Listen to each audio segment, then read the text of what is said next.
गाय से पूछा गौ माता तू बता क्या भगवान ब्रह्मदेव को चरण भगवान शंकर का सिर मिला है? गौ माता ने कहा हाँ, शंकर जी का सिर ब्रह्मा को प्राप्त हुआ है। इतने में फिर आकाशवाणी हो गई और भगवान शंकर शिवलिंग में से आकाशवाणी कर कर बोले, ए ब्रह्मदेव, ये आकाशवाणी में भगवान कर रहे हैं, ये गौ माता झूठ बोल रही है। ए गौ माता, तू जगत की माँ होकर, जगत का लोग तुझे माँ कहते हैं, मातृत्व संबोधन से तुझे संबोधित किया जाता है और तू झूठ बोल रही है। ए गौ माता, मैं तुझे श्राप देता हूँ कि तेरा पूरा शरीर पूजा जाएगा पर तेरा मुख अपूज्य माना जाएगा। हिंदू धर्म की रीति है महाराज, गाय का पूरा शरीर पूज्य है पर गौ माता का मुख अपूज्य है। आज भी अगर गाय किसी बर्तन में मुंह लगा देती है तो 7 दिन तक उसमें गंगा जल भर के रखना पड़ता है, 5 बार उसे राख से मांजना पड़ता है, 3 दिन फिर उसको आगी में तपाना पड़ता है, तपाने के बाद फिर राख से मांजना पड़ता है, 2 दिन फिर गंगा जल भर के रखना पड़ता है, तब जाकर वो बर्तन शुद्ध हो पाता है। पर भगवान की सेवा में वो बर्तन नहीं जाता। हिंदू धर्म में सारे दान आगे से हैं, अन्नदान, वस्त्र दान, स्वर्ण दान, कन्यादान, जितने दान करना है आगे से। हिंदू धर्म का केवल एक दान है जो पीछे से होता है और वो गौ माता का दान है जो गाय की पूंछ पकड़कर किया जाता है, आगे से नहीं। और आज भी नियम है, ये बच्चों को जरा ध्यान दीजिए भाई, इनके माता पिता से कहिए ध्यान दें। गौदान आज भी प्रमाण है गौ माता के दान का, गौदान का। अगर गौ माता का दान दिया जाता है तो गौदान करने के बाद गौ माता की परिक्रमा पूरी नहीं लगाई जाती। कहां से लगाते हैं? पीछे से दान कर कर नीचे से निकलकर सामने आ जाते, पीछे आ जाते हैं पर सामने नहीं जाते। अगर गौदान करते समय, क्योंकि संकल्प बोला जाता है, आपका नाम, पिता का नाम, गोत्र, जब संकल्प बोला जाता है तो संकल्प को बोलने के बाद हम जब छोड़ते हैं दान छोड़ने पर पीछे से दान छोड़कर नीचे से निकलकर पीछे आप, आगे मत जाओ। अगर विद्वान ब्राह्मण होगा तो तुरंत मना कर देगा, गौदान कर रहे हो तो आगे मत चले जाना। क्यों? अगर गाय के आगे दान वाले दिन चले जाते हो तो तुम्हारी 7 पीढ़ी में अगर किसी ने गौ का दान करा होता है तो वो निष्फल हो जाता है, उसका पुण्य समाप्त हो जाता है। इसलिए गौ माता का दान देकर, पूंछ पकड़कर दान देने के बाद नीचे से निकलकर वापस पीछे आते हैं पर आगे नहीं जाते, सम्मुख नहीं जाते। सारे देवताओं की परिक्रमा आगे से पर गौ माता की परिक्रमा पीछे से चालू होती है। झूठ बोला है और गौ माता ने एक बार झूठ नहीं बोला। एक बार गया नदी के तट पर जब दशरथ जी के प्राण छूट चुके थे और दशरथ जी बैकुंठ जा रहे थे, तब दशरथ जी ने कहा था, राम मुझे तर्पण तिलांजलि पिंड दे दो। राम जी ने कहा, पिताजी पिंड में कल बना कर दे दूंगा, मेरे पास अन्न नहीं है। राम जी भिक्षा मांगने गए, माता सीता स्नान करने गई और जैसे ही सीता जी स्नान करने गई तो दशरथ जी आ गए, बहू मुझे पिंड दो। सीता जी कहती है, मैं कैसे पिंड दे सकती हूँ, मैं तो बहू हूँ, मुझे बहू भी पिंड देगी चलेगा, तुम पिंड दो नहीं तो मैं नरक चले जाऊंगा। सीता जी ने पंडित जी से पूछकर, ब्राह्मण से पूछकर बालू रेत का पिंड बनाया। एक पिंड सीता जी ने ब्राह्मण को दिया, दूसरा पिंड गौ माता को दिया, तीसरा पिंड फाल्गु नदी को दिया, चौथा पिंड दशरथ जी को दिया। दशरथ जी पिंड लेकर चले गए। थोड़ी देर बाद राम जी आ गए। राम जी ने कहा, ले सीता पिंड बनाओ। सीता जी ने कहा, पिंडदान तो मैंने कर दिया, ना मानो तो पंडित जी से पूछो। पंडित जी से पूछा, पंडित जी पिंडदान करा? पंडित जी ने मन में सोचा, बालू रेत का पिंड दिया, क्या मेरा पेट भराएगा? चावल का पिंड मिलेगा तो पेट भराएगा। पंडित जी ने कह दिया, कोई पिंडदान सीता ने नहीं करा। सीता जी ने आंख में आंसू भरकर श्राप दे दिया, अरे ब्राह्मण, तूने ही पिंडदान करवाया और तू झूठ बोला। मैं तुझे श्राप देती हूँ ब्राह्मण, तो कितना भी जोड़ लेना, तेरे हमेशा कमी ही पड़ेगी। ब्राह्मण को श्राप दिया। गौ माता से पूछा, गौ माता तुम तो बोलो कि मैंने पिंडदान करा, पर गाय ने भी झूठ बोल दिया। तो सीता जी ने कह दिया, तेरा पूरा शरीर पूजा जाएगा पर तेरा मुख अपूज्य होगा। फिर फाल्गु नदी से पूछा, नदी तू बोल मैंने पिंडदान करा। फाल्गु नदी ने मना कर दिया। सीता जी ने फाल्गु को श्राप दे दिया, ए गया नदी, ए फाल्गु नदी, मैं तुझे श्राप देती हूँ, जब तक तुझे खोदे नहीं तुझ में पानी निकले नहीं। अब फाल्गु में कभी आप लोग गया जी गए होंगे तो गया जी में जाकर देखना, पूरी नदी पर बालू रेत जमी होती है, इतना सा खोदो तब उसमें पानी निकलता है, तब लोग उसमें पिंडदान करते हैं। गए हो तुम लोग? कोई जिसने देखा हाथ उठा, देखा है ना सबने? तो उसमें खोदना पड़ता है, तब उसमें पानी निकलता है, तब लोग उसमें पिंड डालते। फाल्गु तुझे श्राप। तब दशरथ जी का हाथ निकलकर उस गया नदी में आया, जिसको राम जी ने छू लिया तो पत्थर का हो गया। तब प्रमाण मिला कि सीता सत्य बोली है। पर यहाँ गौ माता तू असत्य बोली है। शिव जी कह रहे हैं तेरा मुख अपूज्य होगा, ब्रह्मा जी कह रहे हैं ये आकाशवाणी झूठी है, तो भी ब्रह्मा नहीं मान रहे। तब भगवान शंकर को क्रोध आया। शिव जी ने अपने पांव के अंगूठे के नख को तोड़ा और तोड़कर फेंका। फेंकते से उससे काल भैरव को प्रकट कर लिया। काल भैरव जैसे प्रकट हुआ, हंसता हुआ काल भैरव प्रकट होकर बोला, बोलो महादेव क्या करना है, क्या आज्ञा है। शंकर जी ने कहा काट दे ब्रह्मा का सिर जो झूठ बोल रहा। ब्रह्मा जी के 5 सिर थे। काल भैरव ने अपने पांव की उंगली के छोटे नख को तोड़कर जो फेंका, फेंकते से ब्रह्मा जी का सिर कट गया। और जो सिर कटा ब्रह्मा जी का तो लुढ़कता गया, रक्त निकलता गया। जितनी दूर तक ब्रह्मा का सिर लुढ़का, उससे जो रक्त निकला उससे कर्मनाशा नदी प्रकट हो गई। कौन सी नदी है? कर्मनाशा। लखनऊ से काशी के बीच में है, इलाहाबाद मार्ग। यूपी गवर्नमेंट ने बड़े बड़े बोर्ड लगा के रखे हैं, इसमें हाथ ना धोइए, इसमें पाँव ना धोइए, ये कर्मनाशा है। कर्मनाशा नदी का नियम है, अगर कोई भूल से भी हाथ धो लेता है तो उसकी 7 पीढ़ी में करा हुआ दान, पुण्य, सत्कर्म, उद्यापन, व्रत सब नष्ट हो जाता है। पूरी दुनिया में केवल एक ही नदी है जिसपे कुत्ता भी पानी नहीं पीता, वो कर्मनाशा। कोई पशु उसमें मुंह नहीं मारता कि वो कर्मनाशा, जो ब्रह्मा जी के रक्त से उत्पन्न। नेट पे सर्च करोगे तो 20 किलोमीटर निकलेगी, शिव महापुराण में 14 किलोमीटर की। नहीं तो कई लोग प्रश्न खड़ा कर देते हैं महाराज इसमें तो 20 किलोमीटर बताना, 14 किलोमीटर बोले। शिव पुराण में 14 किलोमीटर, वैसे निकालोगे नेट पे तो 20 किलोमीटर निकलेगा। कर्मनाशा नदी, जिस नदी को बड़े बड़े विद्वान, संत, महात्मा, जोगी, सन्यासी, कोई ब्राह्मण जन, अच्छे अच्छे विद्वान जिनने पूजन पाठ करा होगा, गायत्री का स्मरण करा होगा, वो कभी भी कर्मनाशा के नदी के पार अगर रिश्तेदारी भी होती है तो कभी नहीं जाते। वो कर्मनाशा नदी है जो ब्रह्मा के रक्त से बनी। ब्रह्मा जी के मुख अब मौन हुआ, अब चुप हुआ। तब भगवान विष्णु ने शंकर जी की आराधना करी, भोलेनाथ कृपालु दया करिए, हे कुछ करुणा कर,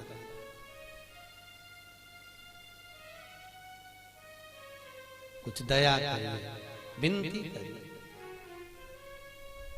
कि मंदिर लगी भीड़ दर्शन पाऊं कैसे, और मेरे रूठ गए भोलेनाथ मनाऊं कैसे, मेरे रूठ गए भोलेनाथ मनाऊं कैसे। ओ मंदिर लगी भीड़ दर पे जाऊं कैसे, मंदिर लगी भीड़ दर्शन पाऊं कैसे, मेरे रूठ गए भोलेनाथ मनाऊं कैसे, मेरे रूठ गए भोलेनाथ मनाओ कैसे हो।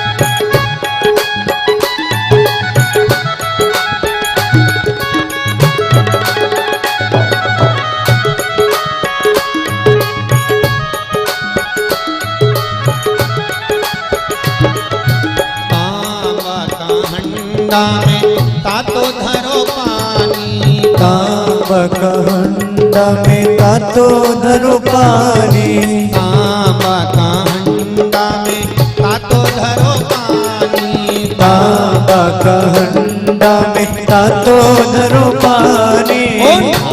नहीं बोला मेरो भावे नहीं बोला नीलाओ कैसे, ओ मंदिर बड़ी दूर दर पे जाऊं कैसे, मंदिर बड़ी दूर दर पे जाऊं कैसे, मेरे उठ गए भोलेनाथ मनाऊं कैसे, गए भोलेनाथ मनाऊं कैसे। जय हो।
भोजन परोसा, सोने की थाली में भोजन परोसा, सोने की थाली में भोजन परोसा। जी में नहीं भोला जी माऊं कैसे, मेरो जी में नहीं भोला जी माऊं कैसे। ओ मंदिर बड़ी दूर दर पे जाऊं कैसे, मंदिर बड़ी दूर दर पे जाऊं कैसे। मेरे उठ गए भोलेनाथ मनाऊं कैसे, मेरे उठ गए भोलेनाथ मनाऊं कैसे। जय हो।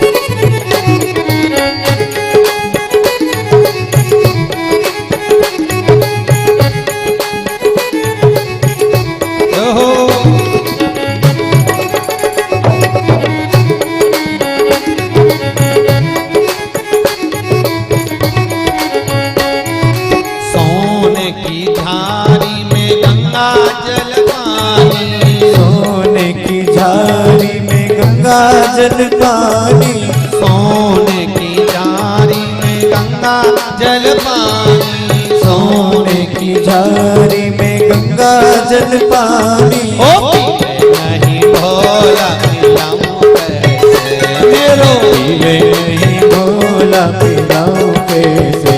ओ मंदिर बड़ी दूर दर पे जाऊं कैसे, मंदिर बड़ी दूर दर पे जाऊं कैसे।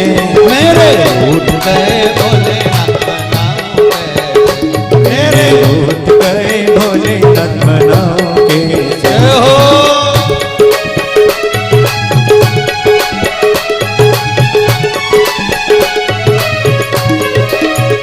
महाकाल राजा की नगरी की जय हो।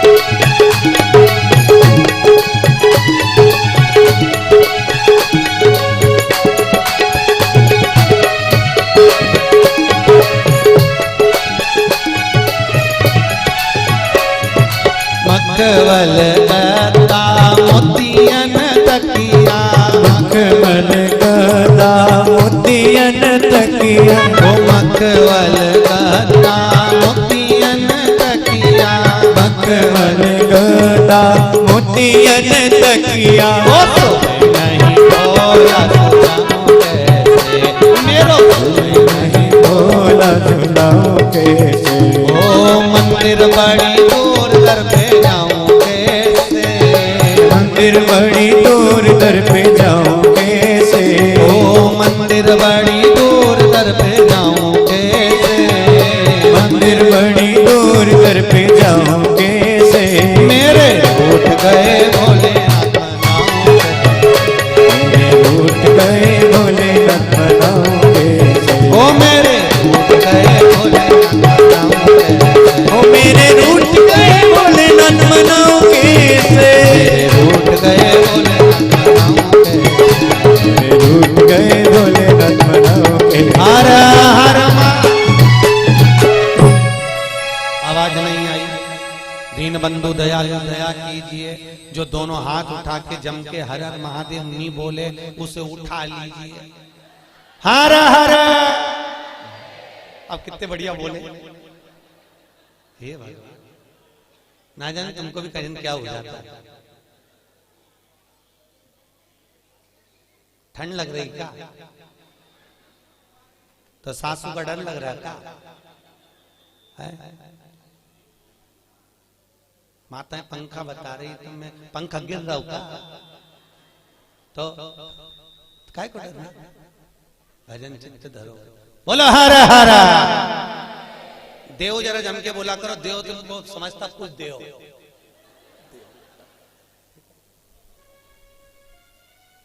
बड़े उसके जैसा दुनिया में कोई दयालु नहीं होगा मेरे शिव जैसा। बहुत बहुत एडवांस। अच्छा, सबसे ज्यादा आनंद आता है ना हरतालिका तीज के दिन। तुम देख लो, भगवान भला करे ऐसो आनंद आए।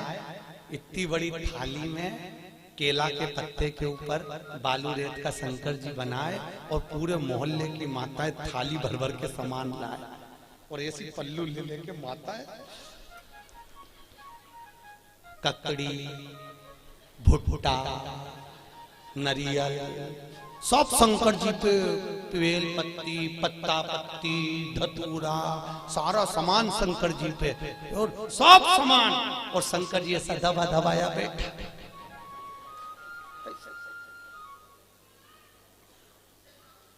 पार्वती जी बोली हटाऊं क्या?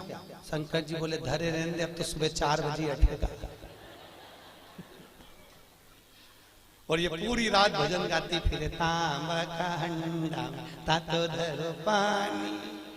शंकर जी बोले रहने दे, सुबह से लेकर शाम तक में 25 बार नहवा दी।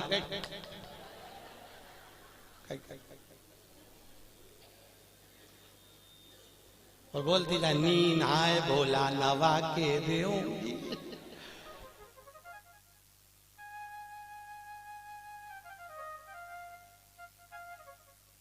इससे ज्यादा आनंद आवे तो कावड़ यात्रा में तुम देखना। और ऐसी भीड़ और लोग कावड़ ले लेके और भगवान पे जो गंगा जल फेंके। जो यहाँ की कावड़ तो हमने नहीं देखी कि यहाँ पर पानी कैसे चढ़ाने देते हैं, पर काशी में तो ऐसी भीड़ आती है और गंगा जली ले लेके पानी भगवान शंकर पे फेंकते हैं। और कहीं कहीं का तो गंगा जली और पार्वती जी माँ पीछे कांच में बैठी और बैठी बैठी के भोलेनाथ जी क्या स्थिति है। शंकर भगवान बोले आन दो, अपन तो बैठे।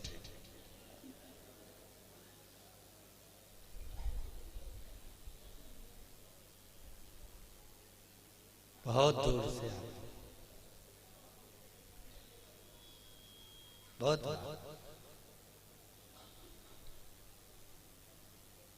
और आनंद भी इतना रहे ना। हरतालिका तीज के दिन माताएं दो सुबेरे से लेके 12:30 बजे तक बहुत अच्छी दिखती है। सुबह से दोपहर के 12:30 बजे तक। 12:30 के बाद तो पलंग पे मिलती पट्टा बांध के।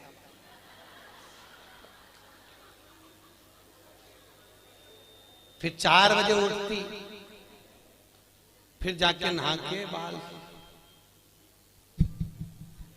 तो भी मुंह पे स्माइल बिल्कुल नहीं रहे। बेचारी ऐसी रहे जैसे मरी हत्या।